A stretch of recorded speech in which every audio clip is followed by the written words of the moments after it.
This is Dr. Elliot Realsteen, and I have a PhD in astrophysics, educational studies, and most importantly, a PhD in street. Concurrently, people are becoming smarter and dumber. And both of these outcomes are the result of ubiquitous information that we have access to, which is unprecedented in human history. The prime culprit in the dumbing down of society is technology.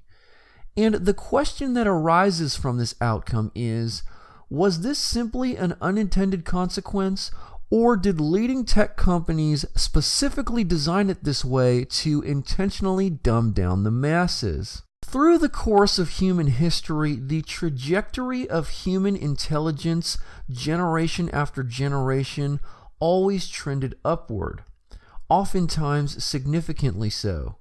This is due to educational trailblazing completed by brilliant minds in previous generations, which provided a foundation and precedent for future generations to innovate further off of and continue this positive trend. This routine played out for thousands of years to the point where humans are now building skyscrapers and rockets that can fly to the moon, while wolves and dogs who evolved from Canis lepophagus from millions of years ago still roll around in excrement. However, an increasing trend began to manifest recently, and that was the reversal of course in this intelligence ascension amongst many humans. This trend reversal finds its roots in the proliferation of technology and the unfettered access to educational resources that have been available to nearly all humans scattered around the globe. Did this happen by accident, or was it intentional? The dumbing down of society, however, does not find its genesis in the creation of the computer or the internet, as most would assume. Its birth comes with the creation and mass production of the calculator. Prior to the creation and propagation of the calculator, children were required to master mathematics in their own head, covering a broad scale of mathematical functions.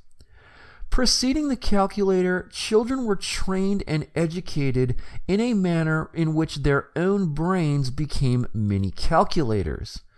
The children worked and studied laboriously, and as a result, the power of the focused human mind was unleashed.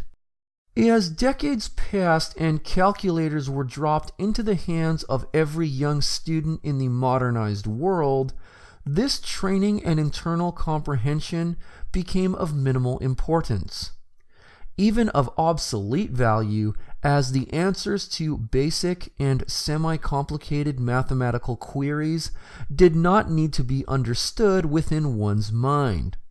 The answer was now simply 3 button clicks away. No need to use your brain anymore. This resulted in higher levels of mathematics being taught to children in school. However, the learning and understanding of these concepts was predicated on the ownership and usage of an extraneous electronic device. The fact that children were technically completing higher levels of textbook mathematics while in school only served to mask the fact that the children were using less brain power and less of their minds while taking these courses. Understanding basic times tables, addition, subtraction, percentages, and whatnot did not have to be done by one's own mind anymore. All that needed to be done was understand what buttons to press on their calculator.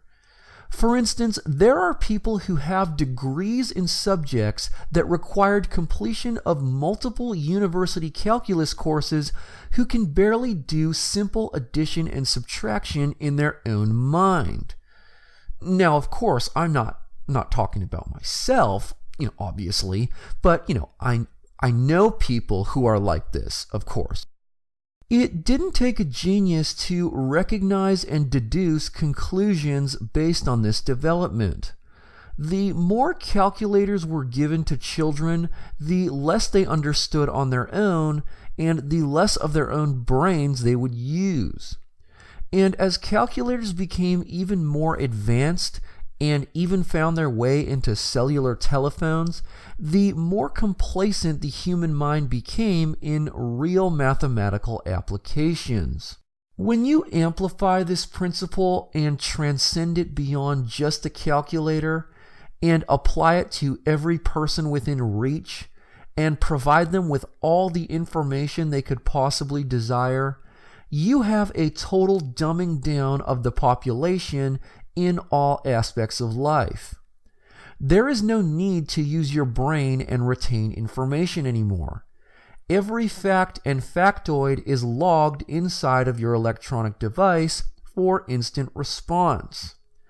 Long gone are the days of needing to put Brazil's GDP history to memory to use when conversing with someone about the economic performance of Brazil, or putting the number of touchdowns Barry Sanders garnered in his career to mind when talking sports, or the 5 largest religions in the world, or the capital of Paraguay, and so on and so on and so on.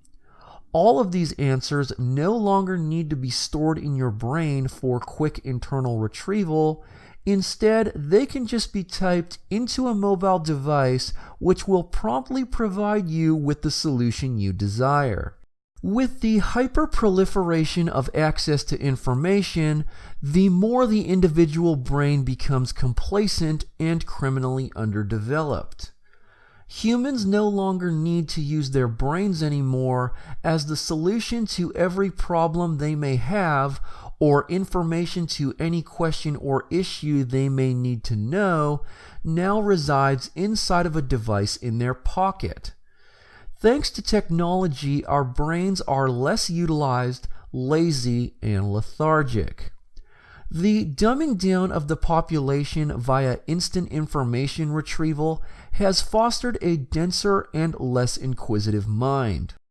Throughout history, in order for the ruling classes to rule successfully, they needed to have significant and appreciable advantages over the majority of the population.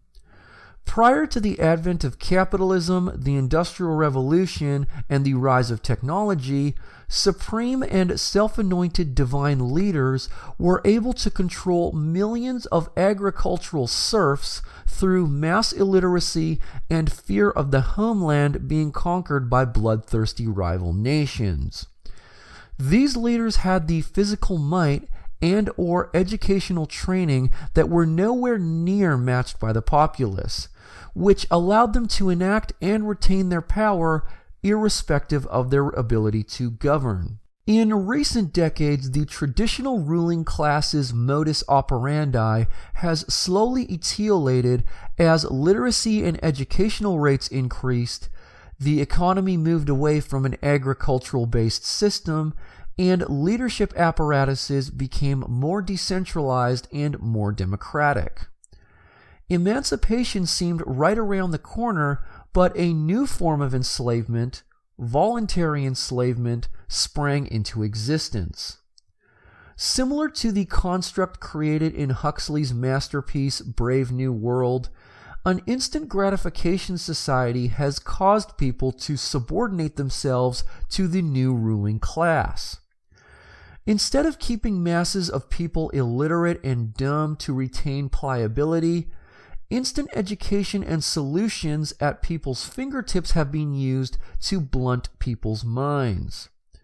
This problem is only set to get worse as the goal of tech companies is to set people's brains on cruise control as much as possible in the future. With instant gratification and a facile learning process come drastic mental consequences. You become more informed but less educated. And the more we travel down this path, the less and less of our brain potential we will use.